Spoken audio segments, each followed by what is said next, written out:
अभी तक enforcement directorate के रडार पर राहुल गांधी, सोनिया गांधी और रॉबर्ट वाड्रा हुआ करते थे, लेकिन अब ईडी ने इसका दायरा और भी ज्यादा बढ़ा दिया है। आलम यह है कि अब भ्रष्टाचार के मामले में ईडी ने कांग्रेस के दफ्तर को ही अब सीज कर दिया है, जिसकी वजह से सियासी खलबली जो है मचती हुई दिखाई दे रही है। क्यों इन्फोर्समेंट डायरेक्टोरेट की स्पेशल टीम ने कांग्रेस का दफ्तर सीज कर दिया, क्या है ये पूरा मामला, इस रिपोर्ट में हम विस्तार से जानेंगे। और इसके अलावा दिल्ली चुनाव को लेकर के अब अरविंद केजरीवाल ने यह आरोप लगा दिए हैं कि भारतीय जनता पार्टी ने कांग्रेस को तकरीबन 44 करोड़ रुपए दिए थे ताकि केजरीवाल को चुनाव हराया जा सके, दिल्ली की सत्ता से बेदखल किया जा सके। इस मामले को लेकर के भी दिल्ली की सियासत का अब पारा चढ़ता दिखाई दे रहा है। इसके बारे में भी इस रिपोर्ट में हम बात करेंगे, लेकिन पहले बात कर लेते हैं कांग्रेस के खिलाफ में चले ईडी के कानूनी हंटर की।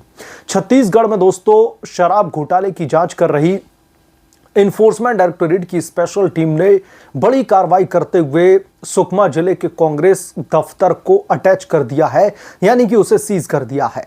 इस कार्रवाई के बाद में छत्तीसगढ़ में राजनीतिक तूफान थमने का नाम नहीं ले रहा। कांग्रेस जहां इसे राजनीतिक जो है प्रेरित बता रही है, राजनीतिक पॉलिटिकल वेंडेटा के तहत कार्रवाई बता रही है, तो वहीं बीजेपी का कहना है कि जिसने भ्रष्टाचार किया है उसे सजा जरूर मिलेगी।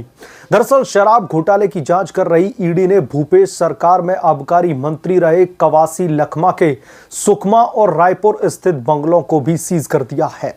ईडी का मानना है कि मंत्री रहते हुए कवासी लखमा ने शराब घोटाले से मिले पैसों से सुकमा जिले में कांग्रेस कार्यालय बनवाया था। इसके साथ ही लखमा के बेटे के मकान भी इसी घोटाले के कमीशन के पैसों से बने थे, इसलिए उन सबको सीज कर दिया गया। इसी आधार पर ईडी ने इन संपत्तियों को भी अटैच किया है। ईडी की इस कार्रवाई के बाद में छत्तीसगढ़ की सियासत गर्मा गई है। कांग्रेस पार्टी इस एक्शन को राजनीतिक षड्यंत्र बताते हुए सड़कों पर उतर आई है। कांग्रेस ने प्रदेश के सभी जिला मुख्यालयों पर ईडी और केंद्र सरकार का पुतला फूंक करके विरोध प्रदर्शन किया। पार्टी का आरोप है कि भाजपा जांच एजेंसियों का दुरुपयोग करके विपक्ष को डराने का काम कर रही है। इस मामले में छत्तीसगढ़ प्रदेश कांग्रेस अध्यक्ष दीपक बैज ने कहा कि बीजेपी सरकार विपक्ष की आवाज दबाने के लिए जांच एजेंसियों का दुरुपयोग कर रही है। उन्होंने बताया कि ईडी ने सुकमा कांग्रेस कार्यालय को लेकर के जो भी जानकारी मांगी वो सारी सूचनाएं लिखित रूप में उपलब्ध कराई गई थी। कब कितना पैसा खर्च किया गया सब कुछ दिया गया। इसके बावजूद देश में पहली बार किसी राजनीतिक दल के कार्यालय को ही सीज कर दिया गया है। बैज ने कहा कि ईडी कांग्रेस का कार्यालय सीज कर सकती है, लेकिन कांग्रेस को नहीं। हम सड़क पर उतर करके विरोध प्रदर्शन करते रहेंगे। वहीं दूसरी ओर मुख्यमंत्री विष्णुदेव साय ने कहा है कि कांग्रेस के आरोप को दरअसल उन्होंने सिरे से खारिज कर दिया है। कांग्रेस के आरोपों को नकारते हुए ईडी की कार्रवाई को जायज ठहराया है। उन्होंने कहा है कि भूपेश सरकार के दौरान कांग्रेस ने तकरीबन 5 साल तक भ्रष्टाचार के जो है कामों को अंजाम दिया है, जिसकी अभी इन्वेस्टिगेशन चल रही है। एक एक करके अब इनका लेखा जोखा जो है किया जा रहा है, इनका हिसाब चल रहा है। दोषियों पर कार्रवाई की जाएगी, कोई भी दोषी जो है नहीं बचेगा। अगर कांग्रेस को लगता है कि अन्याय हुआ है तो न्यायालय के दरवाजे खुले हैं। विपक्ष में रह करके कांग्रेस का यही रवैया रहेगा। यह पहली बार है जब किसी राजनीतिक पार्टी के कार्यालय को ईडी ने दोस्तों सीज किया है। जहां भारतीय जनता पार्टी से कानून का पालन मान रही है, वहीं कांग्रेस पार्टी को सरकार को घेरने का एक और मुद्दा जो है मिल गया है। लेकिन यहां पर समझने वाली बात यह है कि भ्रष्ट आचरण को मिटाने के लिए लगातार मोदी सरकार एक्शन में दिखाई दे रही है और इंडिपेंडेंट इन्वेस्टिगेटिव एजेंसियां अपना काम कर रही हैं। अब बात कर लेते हैं अगली बड़ी खबर की। दिल्ली विधानसभा के चुनाव में बीजेपी कांग्रेस के बीच में मिली भगत थी। इस बात का संकेत चुनाव आयोग द्वारा जारी पार्टियों को मिले चंदे के आंकड़े दे रहे हैं।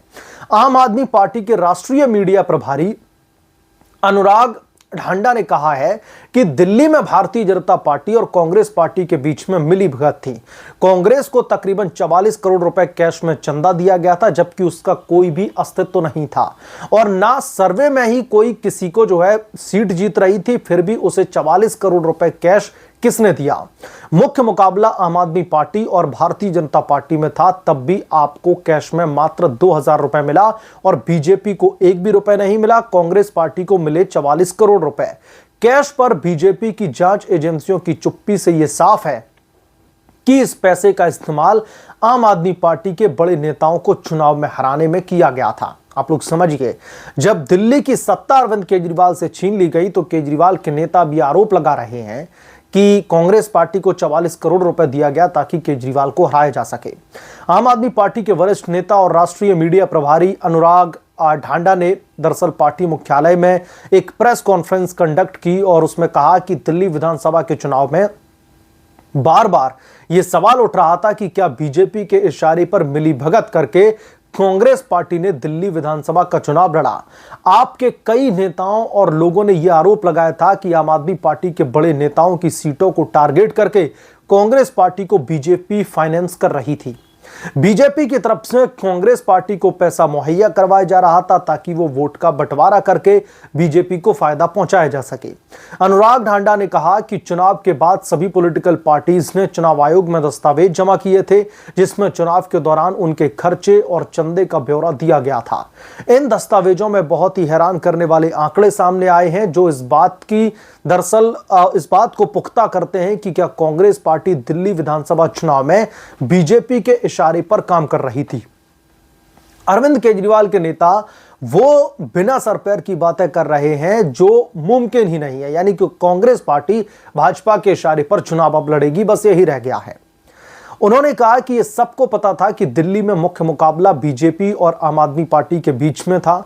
कोई सर्वे या फिर व्यक्ति ये नहीं कह रहा था कि कांग्रेस पार्टी का कहीं पर कोई भी अस्तित्व है या फिर उसे कोई सीट मिल भी सकती है। सारे सर्वे बता रहे थे कि कांग्रेस को 0 सीट मिली रही थी। इसके बावजूद दिल्ली के विधानसभा चुनाव के दौरान दिल्ली में सरकार चला रही आम आदमी पार्टी को कैश में मात्र 2000 रुपए चंदा मिला और केंद्र में सरकार चला रही भाजपा को भी कैश में कोई चंदा नहीं मिला। लेकिन दिल्ली में कोई अस्तित्व नहीं होने और सर्वे में एक भी सीट जीतने की उम्मीद नहीं होने के बाद भी कांग्रेस पार्टी को 44 करोड़ रुपए का कैश चंदे के रूप में मिल गया। अनुराग ढांडा ने पूछा कि कांग्रेस को यह 44 करोड़ किसने दिया। दिल्ली के अंदर कांग्रेस से किसे यह उम्मीद जागी थी कि वो कुछ कर सकती है, जबकि किसी भी सर्वे में उसका कोई भी मौजूदगी नहीं थी। ग्राउंड पर भी कांग्रेस पार्टी नजर नहीं आ रही थी। फिर भी यह 44 करोड़ रुपए कैश में कांग्रेस पार्टी को चुनाव के दौरान किसने दिया। आम आदमी पार्टी दिल्ली में सत्ता में थी और मुख्य मुकाबले में थी, फिर भी आम आदमी पार्टी से 4 गुना ज्यादा पैसा कांग्रेस पार्टी को दिया गया, जिसका ज्यादातर हिस्सा कैश में था। उन्होंने कहा कि पिछले चुनाव में भी कांग्रेस पार्टी को जितना चंदा मिला था उससे तकरीबन 44 करोड़ रुपए ज्यादा था। कैश में मिले ये 44 करोड़ रुपए कांग्रेस पार्टी की मंशा, उनके चुनाव लड़ने के तरीके और भारतीय जनता पार्टी से मिली भगत के रूप में एक बड़ा प्रश्न चिन्ह खड़ा करता है। ये कांग्रेस पार्टी आम आदमी पार्टी कह रही है। वैसे हरियाणा के इलेक्शन में भी सीधा मुकाबला भाजपा और कांग्रेस पार्टी के बीच में था। बीच में आम आदमी पार्टी कैसे पहुंच गई, वहां पर चंदा किसने दिया था। अनुराग ढांडा ने कहा कि अगर आम आदमी पार्टी को कोई चंदा दे दे, चाहे वो कैश में हो या फिर किसी अन्य रूप में, तो बीजेपी तुरंत इनकम टैक्स या फिर ईडी जैसी एजेंसियों को उसके पीछे लगा देती है। लेकिन कांग्रेस को 44 करोड़ रुपए कैश में मिले और कोई भी खबर नहीं है कि किसी को इनकम टैक्स का नोटिस गया हो, किसी को पकड़ा गया या फिर कोई किसी के भी पीछे एक एजेंसी लगाई गई। इससे यह पता चलता है कि कहीं ना कहीं भाजपा और कांग्रेस की मिलीभगत थी। ये आम आदमी पार्टी के गंभीर आरोप हैं। आम आदमी पार्टी के नेता अनुराग ढांडा ने भारत पाकिस्तान के बीच युद्ध का जिक्र करते हुए कहा कि जब भारत पाकिस्तान के बीच में संघर्ष हुआ और भारतीय सेना ने पाकिस्तान को मुंहतोड़ जवाब दिया, जब सीज फायर को लेकर के भाजपा से सवाल पूछे गए तो बीजेपी को बचाने के लिए कांग्रेस पार्टी सामने आई और ऊल जुलूल बयानबाजी करके बीजेपी को फायदा पहुंचाया।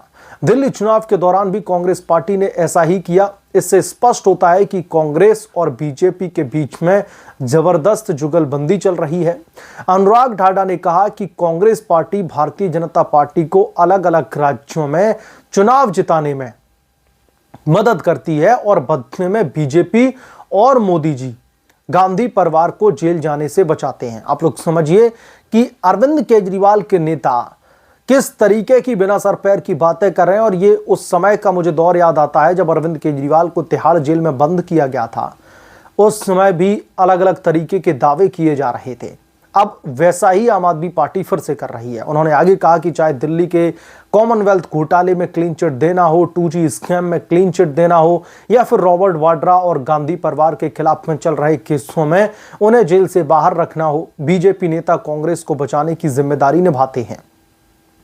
वहीं भारतीय जनता पार्टी को सत्ता में लाने और चुनाव जितवाने की जिम्मेदारी कांग्रेस निभा रही है। यह जुगलबंदी अब पूरे देश के सामने धीरे धीरे एक्सपोज होती जा रही है कि कांग्रेस सिर्फ बीजेपी के हाथों की कठपुतली बनकर के रह गई है। पत्रकारों के सवालों का जवाब देते हुए अनुराग ढांडा ने कहा कि चुनाव के दौरान लगाए गए आम आदमी पार्टी नेताओं के आरोपों के ये आंकड़े जो चुनाव आयोग में जमा करवाए गए हैं वो पुख्ता करते हैं कि 44 करोड़ रुपए कैश में मिलने और बीजेपी की एजेंसियों की चुप्पी से स्पष्ट है कि उनके इशारे पर यह पैसा कांग्रेस तक पहुंचाया गया और इसका इस्तेमाल आम आदमी पार्टी के बड़े नेताओं की विधानसभा सीटों को टारगेट करने में किया गया है। यह संदेह अब लोगों के मन में पक्का हो रहा है। आम आदमी पार्टी की तरफ से जो ये आरोप लगाए जा रहे हैं, इस बारे में आपकी क्या राय है, आप क्या सोचते हैं, हमें कमेंट करके जरूर बताएं।